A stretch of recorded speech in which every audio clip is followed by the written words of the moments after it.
అందరికీ నమస్కారం. ఎంఏ జ్యోతిష్యం మనకి ఫస్ట్ ఇయర్లో ఇంతవరకు 3 సబ్జెక్టులు కంప్లీట్ అయ్యాయి. ఇది 4వ సబ్జెక్ట్ వాస్తు శాస్త్రం. సో దీని గురించి ఇప్పుడు మనం తెలుసుకుందాం. ఎంఏ ఫస్ట్ ఇయర్లో పేపర్ 4 వాస్తు శాస్త్రం. దీంట్లో చాప్టర్ 1 క్షేత్ర పరిజ్ఞానం.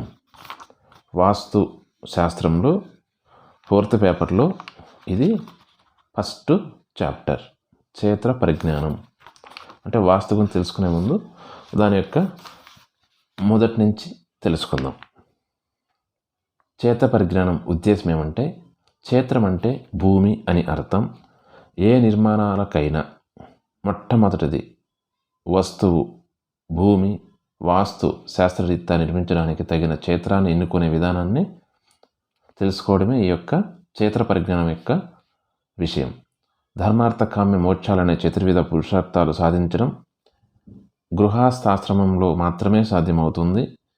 గృహస్థాశ్రమంలో గృహమే ముఖ్య సాధనం. గృహం నివసించడానికి యోగ్యమైనదిగా, మంచి గాలి వెలుతురు ప్రసరించడానికి వీలుగా ఉండి, ఆరోగ్యాన్ని, ఉల్లాసాన్ని, ఉత్సాహాన్ని, మానసిక ప్రశాంతతను పెంపొందించేదిగా ఉండాలి. గృహ వాతావరణం ఆయా వృత్తుల వారికి వారి వృత్తులను ప్రోత్సహించే విధంగా ఉండడం చాలా ముఖ్యం. వాస్తుశాస్త్రం ఈ సౌకర్యాలను పొందడానికి అవసరమైన నియమ నిబంధనలను మరియు నిర్మాణ విధానాలను తెలుపుతుంది. వాస్తుశాస్త్రం ఈ కింది సూత్రాలపై ఆధారపడి ఉంది. మొదటిది పరిసరాల ప్రభావం. 2 నిర్మాణ స్థలం యొక్క భౌతిక స్థితి. 3 ఆరోగ్య సూత్రాల సమన్వయం. 4 నిర్మాణ సౌందర్య పరిరక్షణ. 5 జీవిత అవసరాలకు రూపకల్పన. 6 భూభౌతిక శక్తుల వలన లాభాలు. 7 భూగోళంపై ఖగోళ గ్రహ గతుల ప్రభావం. 8 దేశకాల పాత్రల పరిగణన. 9 మానవ జీవితం మీద ఖగోళ గ్రహగతుల ప్రభావం. ఏ నిర్మాణాలకైనా ముఖ్యంగా ప్రప్రథమంగా విచారించాల్సిన అంశం క్షేత్రం. వాస్తు శబ్దార్థం. వాస్తు అనే శబ్దం వసనివాసే అనే ధాతువు నుండి ఏర్పడింది. శిల్పశాస్త్రంలో వాస్తువు విస్తృతార్థంలో వాడబడింది. మయమతం అనే శాస్త్రగ్రంథంలో దేవతలు కానీ మానవులు కానీ నివసించే స్థలమే వస్తువు అని పిలువబడుతుంది. గ్రామాలను, తోటలను, వంతెనలను, తటాకాలను నిర్మించడానికి ఆధారమైంది వాస్తుశాస్త్రం అని అర్థం.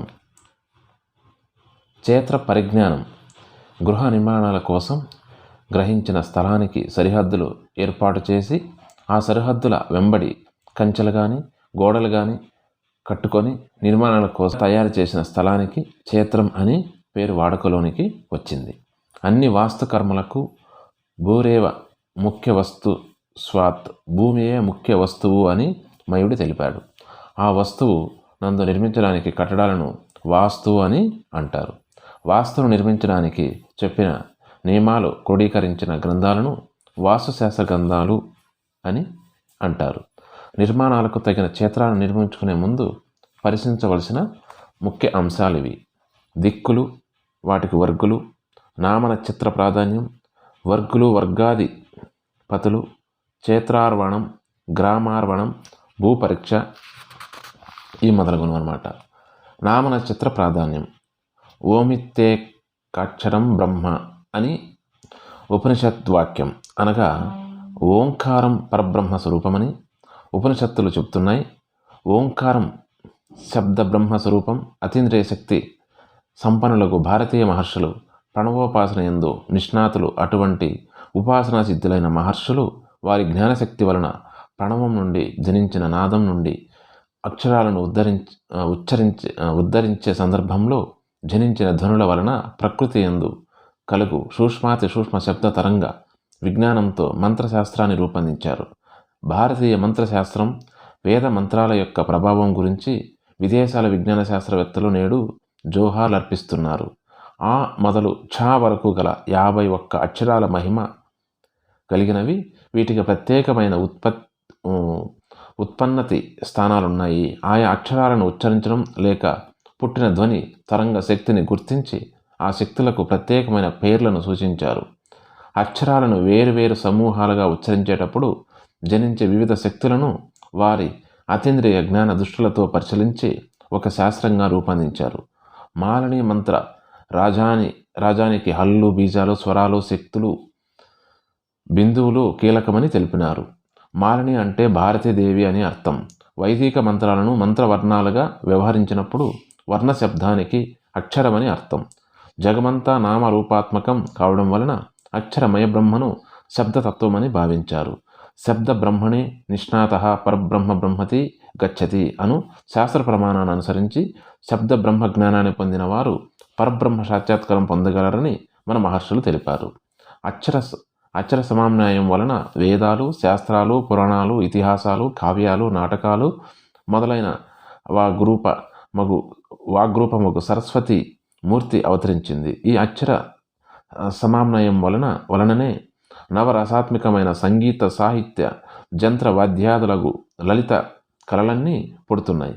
ఏ కాలమందైనా ఏ దేశమందైనా ఈ అక్షర విద్యాజ్ఞానం శూన్యమైతే అక్కడి నాగరికత శూన్యమవుతుంది.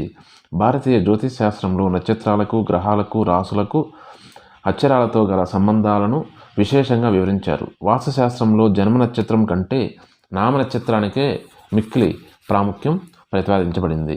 గృహ నిర్మాణంలో వర్గార్వణం, క్షేత్రార్వణం, గృహార్వణం, గ్రామార్వణం మొదలైన అర్వణాలలో నామ ప్రథమాక్షరమే ప్రతిపాదికగా గుణించి ఫలితాలను సాధించవలసి ఉంటుంది. ఆ మొదలుకొని ఛ వరకు గల 51 అక్షరాలను అనుసరించి వాస్తుశాస్త్రంలో ఆ, క, చ, ట, త, ప, య, శ అని 8 వర్గులుగా ఏర్పడినాయి. ఈ 8 వర్గులు తూర్పు మొదలుకొని 8 దిక్కులను యందు అధికారం కలిగి ఉన్నాయి. ఈ 8 వర్గులను అనుసరించి వాస్తుశాస్త్రంలో గృహార్వణం, దిశార్వణం, ముఖద్వార ముఖద్వార అంటే దట్ మీన్స్ సింహద్వార నిర్ణయం మొదలైన విషయాలను పరిశీలించబడతాయి. వాస్తుశాస్త్రంలో జన్మ నక్షత్రం బదులు నామ నక్షత్రాన్ని స్వీకరించడం శాస్త్రబద్ధమైన ఆచార సిద్ధమైన విషయం. యజమాన వస్తునామ జన్మేర్చేణ విరోధికం ఎత్తు మయమతం 62వ పేజీ అనమాట.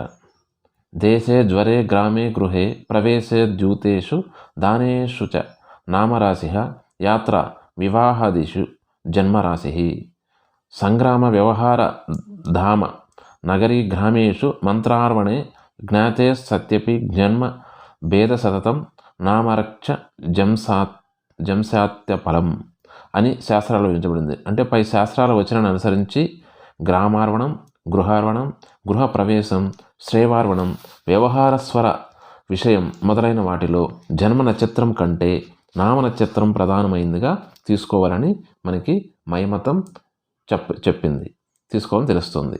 విజ్ఞాన శాస్త్రంలో అగ్రగామిగా పేర్కొన్న అమెరికా దేశంలోని సుప్రసిద్ధ మనోవైజ్ఞానిక శాస్త్రవేత్తలు డాక్టర్ పేవర్ మరియు సవాల్ట్ వెస్టన్ అనువారు వ్యక్తుల పేర్లు ముందున్న మొదటి అక్షరాల శక్తిని గురించి చేసిన పరిశోధన ఫలితాలను అనుసరించి ఏ నుండి ఆర్ వరకు 14 అక్షరాల పేర్లకు మొదట అక్షరపరంగా ఉన్న వ్యక్తులు అదృష్టవంతులు అవుతారని తెలిపారు. ఈ నామ ప్రథమాక్షరాన్ని బట్టి శుభాశుభ ఫలితాలు వివరించడం ఇతర దేశాలలో కూడా ఉంది. మనవారు కూడా 51 అక్షరాలు పంచభూత తత్వాలకు సంబంధించినవిగా గుర్తించి ఈ క్రింది విధంగా వివరించడం జరిగింది. నమస్కారం. స్వస్తి.